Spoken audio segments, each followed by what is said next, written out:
சரவணன், சுப்பிரமணியன், கார்த்திகேயன், தண்டபாணி, கருணாகரன், குகன், கந்தன், கதிர்வேலன், சண்முகன், குமரன், ஆறுமுகன், அழகன் இப்படி நிறையா பேர் இருக்கிற முருகரின் 7ஆம் படை வீடாக கருதப்படும் மருதமலைக்கு தாங்க இன்றைக்கி போயிருந்தோம். மருதமலை பற்றி ஒரு சில விஷயங்கள் தெரிஞ்சுக்கலாம். மருதமலை 1200 வருடங்கள் பழமை வாய்ந்த ஒரு கோயில். இந்த கோயிலில் வந்துட்டு ஒரு கோட்ஸ் எழுதியிருந்தாங்க, அது ரொம்ப எனக்கு பிடிச்சிருந்தது. மருதாச்சலம் இருக்க மணக்கவலை எதற்கு அப்படின்னு அந்த ஃபஸ்ட்டு வார்த்தை மாமா அப்படிங்கிற ஒரு மோனையோட அழகு கொண்டு எழுதியிருந்தாங்க. ரொம்பவே நல்லா இருந்தது. நாங்கள் காரில் போனதுனால அங்கிருந்து நம்ம சாமி தரிசனத்துக்கு ஒரு பஸ் ஏற்பாடு பண்ணியிருப்பாங்க, அதில் தான் போனோம். இன்றைக்கி சண்டேங்கிறதுனால ரொம்ப கூட்டமாக இருந்தது. அது மட்டும் இல்லாமல் ரொம்ப மழை பெஞ்சிருந்தது. கோயம்புத்தூர்லேயே இருந்துட்டு மருதமலையை ஃபஸ்ட் டைம் போகிறது ஒரு பயங்கரமான ஒரு எக்ஸ்பீரியன்ஸாக இருந்தது. ரொம்ப ஒரு நல்ல ஒரு திருக்கோயில்னு சொல்லலாங்க. ரொம்ப நல்லா இருந்தது.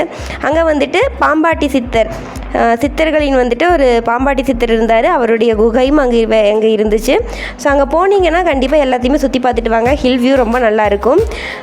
கோயம்புத்தூர்லேயே இருந்துட்டு இன்னும் யார் இன்னும் மருதமலை போகலை அப்படிங்கிறத மறக்காமல் கமெண்ட் பண்ணுங்கள். தேங்க்யூ.